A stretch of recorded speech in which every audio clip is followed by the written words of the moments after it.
Welcome back, episode number 2. I wanted to jump on here and do an episode just in case you have no clue who I am or you haven't had the chance to read my book. Um, because in the interview with my dad, I talked about drug use and drinking, but I wanted to make it clear that I've been sober for 15 years and I take my sobriety very seriously. Yeah, it's a big part of my life. It's actually number one for me in many ways. Because without that the rest of my life falls apart real quick. So working a 12-step program is I mean, I've been going to meetings for 15 almost 16 years now, and I go sometimes daily. I mean, I've gone through periods where I'll go to a meeting every day, 90 and 90 they call it. Sometimes I'll do 365 and 365 if I'm in a rough spot, or even if I'm in a good spot. um, At the moment, I've been doing probably like 2 or 3 meetings a week, but yeah, it's a big part of my life and has been for a long time. So yeah, I made some notes here. I wanted to dive into the episode with my dad, the first episode we've ever done, because it gutted me, man. I was heartbroken for a week afterwards. At least I'm still, healing from it. I mean, I knew a lot about my dad's story, but I mean, he went deeper than he's ever gone with me. I mean, he he really delivered. I'm proud of him, man, and it's crazy because since the episode, he's told me that. I mean, he's just happier than he's been in a long time, and he doesn't know why. I mean, I guess it's like he got all that stuff off his chest, but I mean, I know why, and it's like I have it in my notes here. It's in AA we have something called doing a fifth step. And the fourth step, you write down with a crayon and a color book. No, you write you write down, everything that you're holding in that you don't want to talk to anyone about. And in the fifth step, you tell another human being about that. And I went through that process, and everyone I know in AA who has good sobriety and long-term sobriety or short-term sobriety has done a proper fifth step, and they didn't leave anything out, because if you leave things out, eventually it's going to erupt and come to the surface, like it did with my dad. He's kept that stuff in about his mom and his childhood his whole life. He was sober for a long period of time, um, but you could ask him, he never went through the steps. He never got all that stuff off his chest. He just he stayed sober. He was a workaholic. He went to meetings, but eventually, that wasn't sustainable, and he relapsed. So yeah, that's why I wanted to jump on here. I mean, one of the main things was I can't stress how important it is to do a proper fifth step and get all that stuff off your chest. That stuff that's growing like mold deep within your soul. You gotta flush it out. You gotta talk to someone, and sometimes you have to do more than just tell someone about it. You got to do some therapy or some body work. Or I'm still in this process of healing. I've come a long way, but I still have that ism where like it's right now it's caffeine for me. I can't help it. I just love it. Like my dad said with those popsicle sticks, he can't help it. He loves it. So, um, oh yeah. At one point in the interview with my dad, I said that I was angry at God for what he put my dad and his brother through, and I wanted to touch on that. I just what I meant was that I don't like seeing innocent beings abused, and I thought a lot about that afterwards, because my dad said he wasn't angry with God. He said that God took care of him and gave him the home and a place to sleep and food, and he was thankful for that. And I don't know why I was like reminded of Job, Job in the Bible, the story of Job. But it was just, yeah, I had a lot of respect for my dad for saying that, because in the moment I felt really angry towards God, because that experience as a kid, it kind of ruined his life, man. I know he had some moments where he lived a good life, and I know, Dad, you're gonna listen to this too, and we've talked about all this, but you know, you, in many ways that messed him up as a kid, and then that was passed down to me, and I was just all the pain that my family has been through. Like, I was just feeling a lot of anger in that moment, and since taking some time and digesting everything I learned about my dad in that interview, I got to the point where I thought to myself, okay, sometimes maybe it's okay to be angry with God,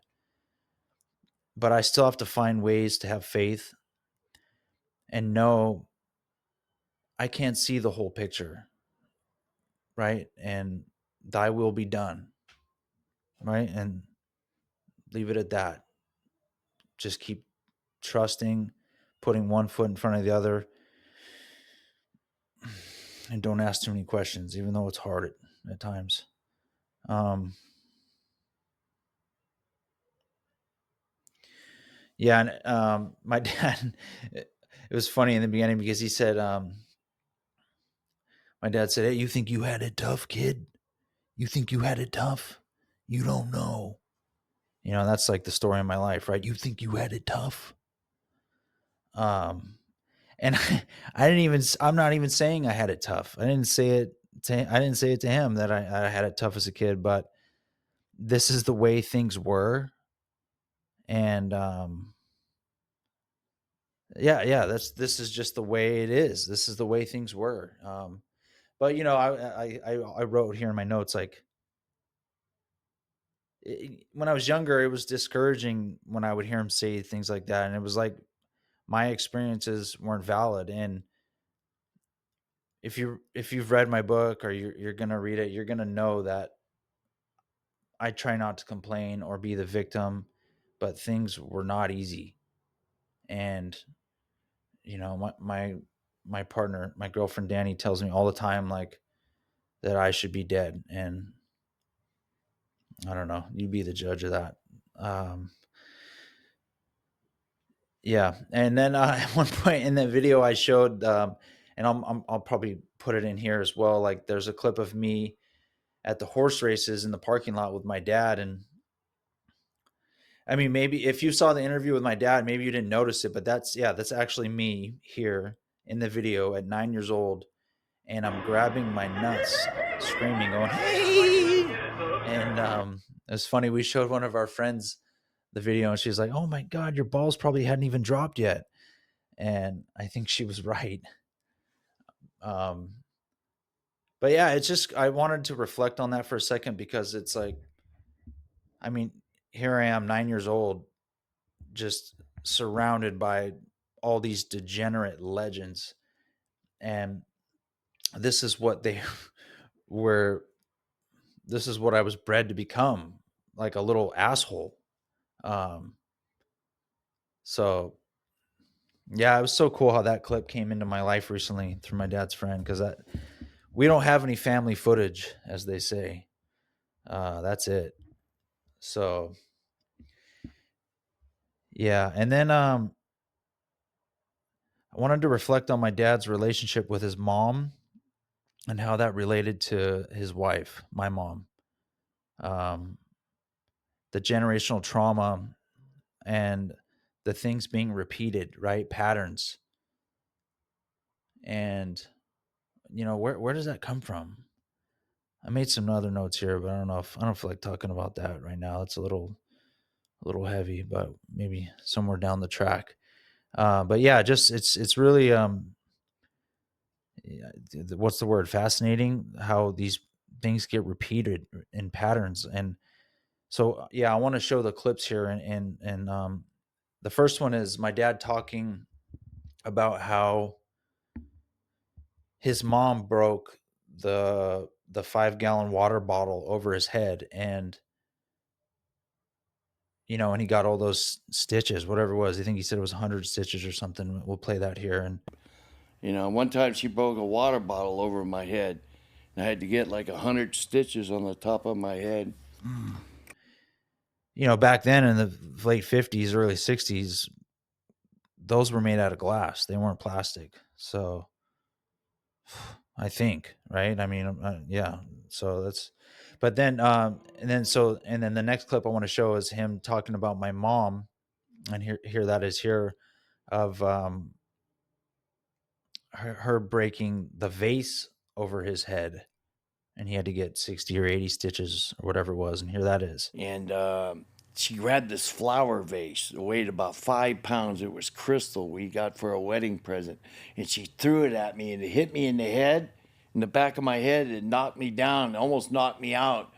And I had to rush to the hospital and get about 60 stitches. She split my head wide open, but I never knocked out. I kept consciousness. And then the next clip is my dad calling his mom the bitch. There that is. That's the last time I ever saw the bitch. And I'm glad. Oh, I had such a hatred for her, but now that I'm older and stuff, I just feel sorry for her. And here's a clip of him calling my mom the bitch. And here that is. See, when she takes you, it ain't across the street, it's across the country. It's not that I'm abandoning you. The bitch is gone, man. Fuck, Florida, Montana, Hawaii. Dad's mom saying, "Get the money," and he's over there trying to cut, telling him to cut the holes in the socks, get the money from the dad, get the money, right? And his face kind of warps into something else at that moment. Get your dad's money, when he's passed out in the fucking bedroom. You get in there and get it, and she'd be hiding behind the door, like looking at me, I'll fuck you up. You don't get that money. And then this clip of him saying, here's my mom calling for money. Send me money. Send me money. Yeah. Total misery. Yeah. Back and forth. They're calling me, you motherfucker, send me money. Yeah. Send me money. You motherfucker, her sister, motherfucker, send him money. Send him money. And I just thought that was interesting. It was just something I picked up on after we did the interview and I watched it. It was like, it's so crazy how these things play out, because I didn't even know I was doing it at the time, but in many ways I was seeking out my mom through relationships I had in the past. And I love my mom. Mom, I love you, but I think at certain points, maybe there were times when you couldn't be there for me, and it felt like abandonment to me because I'm a little kid. I don't know what's going on. But then as I got older, for some reason, I was seeking out women that weren't there for me. And I can't tell you how much pain that brought me when someone I loved would leave. I mean, I talk about it in the book and a couple other places, but it's like this unbearable terror that is hard to describe. And that's not normal. But if you're someone who has had a similar upbringing, maybe you can relate. And just a little more about how I would seek out. I didn't know I was doing it, but I would seek out partners that were similar to my mom. And yeah, it's crazy because I was talking to Danny about this the other day. If you've had a tumultuous childhood and that's what is normal to you, like chaos is normal, calamity is normal, that's what feels like home, then maybe it's not a great idea if you meet someone and you meet them and you're like, wow, this feels like home. Maybe that's not a good thing, because that's how it was for me. And I had good women come into my life when I was younger, and I would reject them. And it was weird because I remember feeling like, wow, this woman's too good for me. Like this isn't right. She like, I don't know how to explain it, but But then there would be women who would come into my life, and it was just like, oh man, this feels so good and comfortable. It just feels familiar, right? And yeah, that's probably a red flag. So that's something to keep in mind. And there's a really good book about this. It's called Facing Love Addiction. And I don't like that title because I don't feel like it does the book justice. But it's by an author named Pia Melody. But it just gave me. It's been a while since I read it, but I read it at a time where I really needed it. I was going through a separation, and I just didn't understand what was going on with me. And I felt like I was the only person in the world that reacts this deeply to separation, but I'm not. There's books about this stuff, and someone in the program saw what I was going through, and I got honest with them with where I was at, and he recommended this book, yeah, Facing Love Addiction by P. Melody, and it gave me hope at a time when I had none, and it helped me understand how all the things that I went through in childhood had something to do with the partners I would choose in romantic relationships. Um, they had something called they called it a love addict and a love avoidant. So it's like if you were sort of like deprived of love when you were younger, you're more of the love addict. You're kind of like um, seeking. I don't know how to put it, but it's almost like your partner becomes your drug in a way. And that's how I would treat my partners, like they were drugs for sure. If they were treating me well, I was on cloud 9. If they weren't treating me well, I wanted to die. And yeah, come to find out that's not very healthy. Um I and then there's the avoidant is more like someone who's been smothered with love as a kid, and it's almost like the love it's like they can't breathe if you smother them, right? And so you can't do anything right, right, parents? Right? But no, but yeah, so it's weird because so I lean more towards being the love addict, but I can they talk about this in the book. You can switch roles too. If someone's coming at me, and it's like, oh, I can run from that as well. But I mostly lean towards being the love addict and holding on, especially when the writing's on the wall that it's time to part ways. Yeah, so what I did with women, my dad did with women. You know, and this stuff is really powerful. It's like even after all that stuff he went through with his mom, like the alcoholism, the abuse, the abandonment, he then went and found a woman who repeated, all those things. My mom, and my mom was young at the time. She was 19, and even I mean, even today, my mom will say, "Hey, I was young and immature and made a lot of mistakes. We all do, right?" But it's just, it's insane to me how we can walk through such painful things with our parents, and we'll say to ourselves, "I am never going to repeat that. I'm never going to do that." And then we end up repeating almost the same exact thing. So what is that, right? Okay, generational trauma, that's one thing, but I have a feeling that it's something much deeper, and we're going to it's not always going to be heavy like this on this channel, but we're going to explore things like that. I want to raise awareness around all this stuff.